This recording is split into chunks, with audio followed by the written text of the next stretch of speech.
শীতকালীন অধিবেশন শুরুর ঠিক একদিন আগে রবিবার সংসদ ভবনে ডাকা হয় সর্বদল বৈঠক। সময়সীমায় সংক্ষিপ্ত হলেও এই অধিবেশন ঘিরে রাজনৈতিক লড়াইয়ের আঁচ মিলল বৈঠক থেকেই। নানা ইস্যুতে সরকারকে কোণঠাসা করার প্রস্তুতি জানালো বিরোধী শিবির, আর সরকার জানালো তাদের আইন প্রণয়নের অগ্রাধিকারের কথা।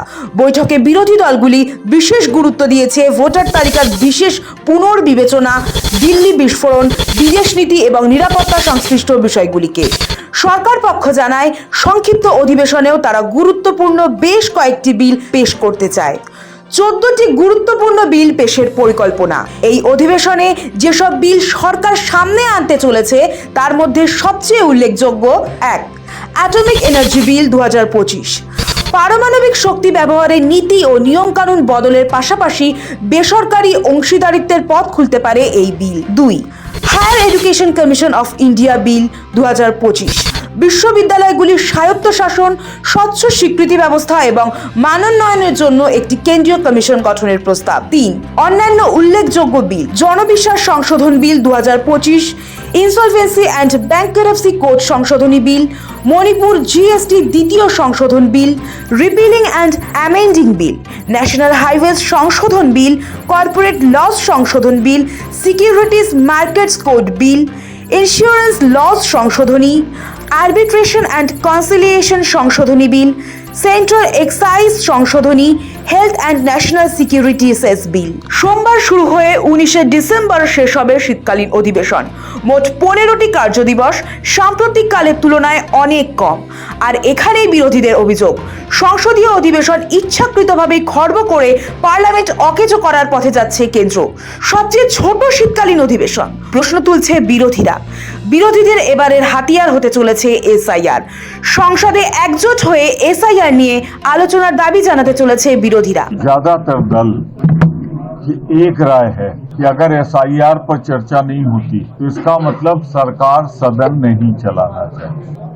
खुद महसूस किया इन्होंने कि जो इन्होंने टाइम टेबल बनाया था वो गलत था। समय बढ़ाया है 1 हफ्ते, क्योंकि इनका टारगेट पूरा नहीं हो रहा था। पर प्रधानमंत्री जी कभी कभी भूले भटके पार्लियामेंट में आते तो हैं, लेकिन डिस्कशन में नहीं शामिल होते। तीसरा, हर किसी ने एक बात कही कि जिस तरीके से विदेश नीति का भटकाव है ये देश के हित में नहीं। And sometimes the situation is there, House is adjourned or whatever it may be, the tendency of the government is to pass the bill during that time. This is not a healthy practice. This practice should be eschewed. Allow debates on issues raised by the opposition, like very legitimate demands, SIR. You see, sometimes it is said election commission, forget about election commission. SIR is a product, it's being said by everyone, by reason of the operation of the statute. If by reason of the operation of the statute so many things are discussed, why the SIR will not be discussed? তবে অধিবেশন শুরুর আগে কেন্দ্রীয় সরকারের সতর্ক বার্তা, ঠান্ডা মাথায় সংসদ চলুক, বিশৃঙ্খলায় নয়। সংসদীয় মন্ত্রী কিরেন রিজিজু সকল দলকে সংযত থাকার আহ্বান জানিয়ে বলেন, আশা করা যায় সবাই ঠান্ডা মাথায় কাজ করবেন। বিতর্ক হবে, সেটাই সংসদের কাজ, কিন্তু অযথা উত্তেজনা বা বিশৃঙ্খলা কেন্দ্রীয় সরকার চায় না। मैं सरकार की तरफ से आश्वासन देता हूं कि winter session of the parliament अच्छी तरह से चलाने के लिए हम इस तरीके से विपक्ष के साथ बातचीत करते रहेंगे।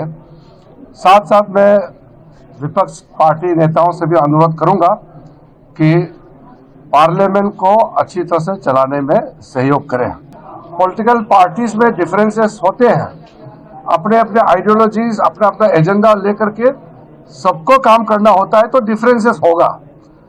डिफरेंसेस के बावजूद भी अगर हम सब ये तय करें कि हाउस डिस्टर्ब नहीं करना चाहिए, जो भी विरोध करना है सदन में बात करके विरोध करना है, सदन को हम किसी तरीके से बंद नहीं करना चाहिए, हाउस प्रोसीडिंग चलना चाहिए। अगर हम सब मिलकर तय करेंगे तो प्रोडक्टिविटी बढ़ेगा, लोकतंत्र मजबूत होगा और पार्लियामेंट का सम्मान लोगों के नजर में बनाए रखेंगे।